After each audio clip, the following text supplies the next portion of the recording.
Hello! Hi అండి. అందరూ ఎలా ఉన్నారు? Welcome to Gautam vlogs. అందరూ బాగున్నారా? ఇంకా ఇదైతే నిన్న ఏకాదశి కదండీ! అందులోనూ గీతా జయంతి కూడా వచ్చింది కదా! ఇంకా భగవద్గీతను పెట్టుకుని వెంకటేశ్వర స్వామి దగ్గర పూజ చేసుకున్నాను. భగవద్గీత సగం అధ్యాయాలు చదివాను. 8 అధ్యాయాలు చదివిన తర్వాత లేట్ అయిపోతుందని ఆపేశాను. ఇంకా పూజ అయితే అలా చేసుకున్నాను. ఆ తర్వాత గుడికి వెళ్ళాను. ఆ గుడిలో మిగిలిన అధ్యాయాలు చదివాను. మొత్తం 18 అధ్యాయాలు కూడా ఒక రోజులో చదవగలిగాను. చదువుదాము అని ఇంట్రెస్ట్ పెట్టుకుని చదివాను. ఎప్పుడూ ఒకేసారి చదవలేదు నేను. ఈ స్వామివారి గుడికి వెళ్ళి అక్కడ ప్రశాంతంగా ఉంటుంది అనేసి వెళ్ళి అక్కడ చదువుకున్నాను. ఇది మా వెంకటేశ్వర స్వామి, అలివేలు మంగాదేవి, ఇంకా ఆవిడ గోదాదేవి ఉన్న ఆలయం తెలిసిందే కదా మీకు. ఈ గుడి దగ్గర అయితే నిన్నంతా బాగా భక్తులు వచ్చారు. ఎంతో ప్రశాంతతగా ఉంది. అక్కడ చదువుకున్నాను. ఇదైతే పాలకూర కారం అని మొన్న చేశాను కదా, అదైతే పిల్లలకి బాగా నచ్చిందంట, తిన్నారు. మళ్ళీ పాలకూర తెచ్చారు. ఈరోజు కూడా ఆ పాలకూర కారం చేయడానికి ఉడకబెడుతున్నాను. ఇంకా రైస్ అయితే వాష్ చేసుకున్నాను. ఇదైతే బంగాళదుంప ఇంకా మెంతికూర కూడా తీసుకొస్తే బంగాళదుంపలో వేసి వండాను. ఆలు మేతి అంటారు కదా అది. ఇంకా పాలకూర కారం అయితే వండేసాక ఇలా వచ్చింది. టేస్ట్ నచ్చింది. మొన్న చేసింది బాగుంది అంటున్నారు.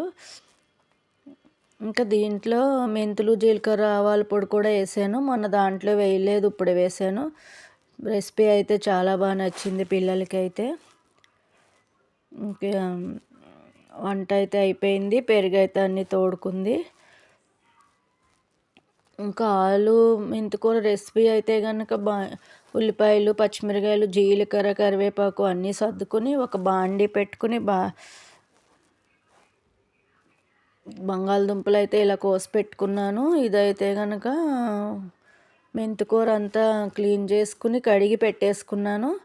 ముందుగా బాండీ పెట్టుకుని ఆయిల్ వేసుకుని, ఆయిల్లో ముందు చూపించిన జీలకర్ర, కరివేపాకు, పచ్చిమిరకాయలు వేసి అవి మగ్గాక ఉల్లిపాయలు వేసి, అవి మగ్గాక బంగాళదుంపలు వేసి, అవి కూడా మగ్గుతున్నప్పుడు కొంచెం ఉప్పు, పసుపు వేసి మగ్గినప్పుడు మెంతికూర కూడా వేసి బాగా కలియబెట్టాలి. కొంచెం అల్లం వెల్లుల్లి పేస్ట్ వేసి కొంచెం ఒక గ్లాసు నీళ్లు పోస్తే తగినంత కొంచెం కారం వేసి కొంచెం నీళ్లు పోసి ఎగిరిపోతే అలా వస్తుంది మెంతికూర అయితే అది. ఇదైతే మా మనవరాలు అయితే మిక్సీలో వేసుకుని తింటుంది. ఇప్పుడు పిల్లలు ఏం తింటున్నారో అసలు అర్థం కాని తిండ్లు తింటున్నారు. కురుకురేని మిక్సీలో వేసుకుని తిని ఆ పౌడర్ చప్పరిస్తూ చాలా సూపర్ అని చెప్తుంది. ఈ లోపల అయితే మీషో ఆర్డర్ వచ్చింది. ఈ బాక్స్లో నచ్చి టబ్బుల్లాగా ఉన్నాయి కదా, ఇట్లు భలే బాగున్నాయి అని పెట్టుకున్నాము. ఇది ఎక్కడైనా పెట్టుకోవచ్చు. ఇలా సాగదీస్తే పెద్దవి వస్తాయి. ఇలా చిన్నవిగా కావాలంటే చిన్నవిగానే పెట్టుకోవచ్చు. కలర్స్ భలే బాగున్నాయి కదా, 4 కలర్స్. ఇది ఒక్క చేత్తో లాగితే రావట్లేదు. ఫోన్ పక్కన పెట్టి లాగి చూపిస్తాను. ఇదిగోండి, ఇలా పెద్ద సైజు వస్తాయి లాగితే.